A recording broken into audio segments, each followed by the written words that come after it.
அனைவருக்கும் வணக்கம். இதற்கு முந்தைய விழியங்களில் கடவுள், இறைவன் என்ற வார்த்தைகளுக்கு சொல்லாய்வு பார்த்தோம். நம் கடவுளை எந்த வார்த்தைகளை கொண்டு அழைக்கிறோமோ, வணங்குகிறோமோ, அந்த வார்த்தைகளை தான் வரிசையாக பார்த்துக்கிட்டு இருக்கோம்.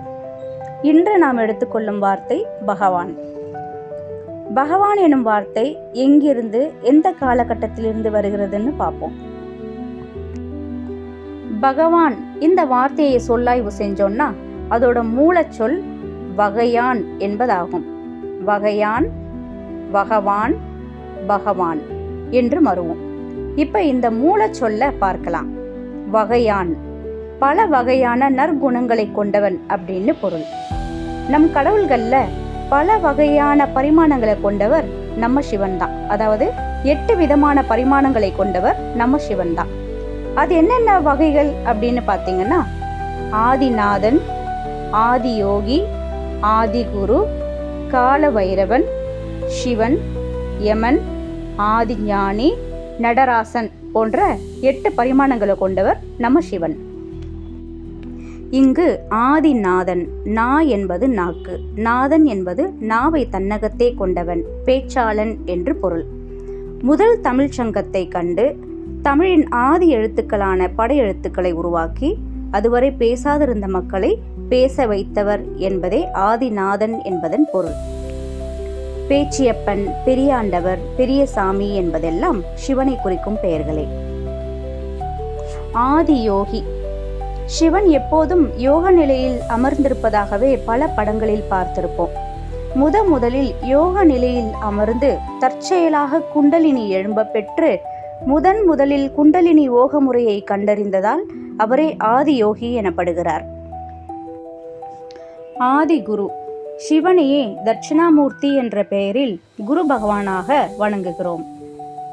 சிவனே முதலில் குருகுலம் அமைத்து வேதங்களை உபதேசித்ததால், அதாவது ரிக் வேதம் எனப்படும் உருக்கு வேதம், சாமவேதம் எனப்படும் அரசியல், அதிர்வு வேதம் எனப்படும் இசை, யசுர்வேதம் எனப்படும் தெற்கத்திய அரசனின் மருத்துவம், விண்ணாய்வு போன்ற இதர வேதங்களை உபதேசித்ததால் அவரே ஆதிகுரு எனப்படுகிறார்.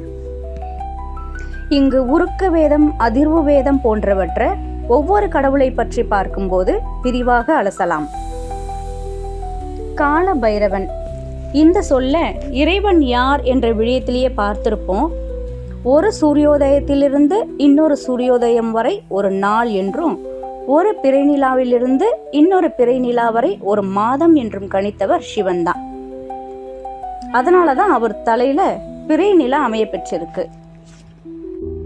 நிலவு நாட்காட்டி எனப்படும் லூனார் கேலண்டரை முதல்ல கொண்டு வந்தவர் சிவன் தான். இந்த நாட்காட்டியை தான் இஸ்லாம் மக்கள் இன்னமும் பின்பற்றிக்கிட்டு இருக்காங்க. கால பைரவரின் தலையின் பின்புறம் இருக்கும் கதிர்கள் சூரிய கதிர்களையே குறிக்கும். அவருடன் இருக்கும் நாய் காலத்தை கணித்து வேட்டையாட உதவி செய்ததால் அவருக்கு அது வாகனமா அமைஞ்சிருக்கு. அடுத்த பரிமாணம் சிவன்.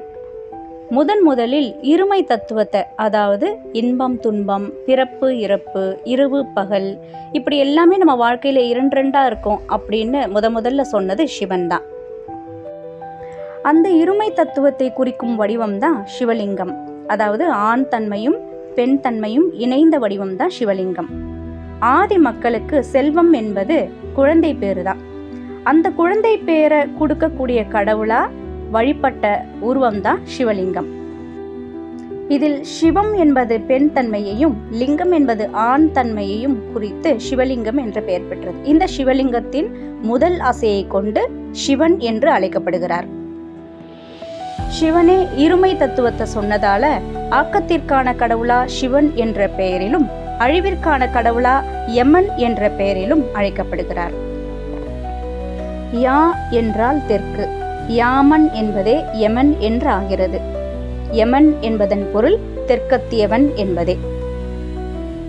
அது ஏன் யமன் என்ற சொல் அழிவிற்கான கடவுளின் பெயரா ஆகியிருக்கு அப்படின்னு பார்த்தீங்கன்னா, தெற்கில் இருந்த குமரிக்கண்டம் ஆழிப்பேரலையில அழிந்ததால அந்த தெற்கில், அதாவது குமரிக்கண்டத்தில் வாழ்ந்த சிவன் யமன் என்ற பெயரில் அழிவிற்கான கடவுள் ஆகிறார்.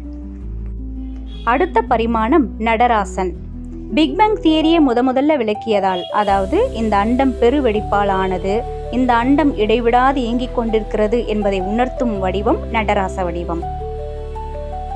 சிவனின் அடுத்த பரிமாணம் ஆதி ஞானி, அதாவது வேதங்களை உபதேசித்ததால், இசை, நடனம், மருத்துவம், விஞ்ஞானம் போன்ற பல கலைகளில் வித்தகரானதால், பல ஞானங்களுக்கு அதிபதியானதால் சிவனே ஆதி ஞானி என அழைக்கப்படுகிறார். இப்படி 8 வகையான பரிமாணங்களை கொண்ட சிவனே வகையான், பகவான், பகவான் என்று பெயர் பெறுகிறார். இந்த பகவான் என்ற சொல் பிற்காலத்தில் மற்ற கடவுள்களுக்கும் பொது பெயரானது. இன்று பகவான் என்ற சொல், அது உருவான விதம், அது ஆதியில் யாரை உணர்த்தியது என்பதை பார்த்தோம். பின்வரும் விழியங்களில் மற்ற பெயர்களை பார்க்கலாம். நன்றி.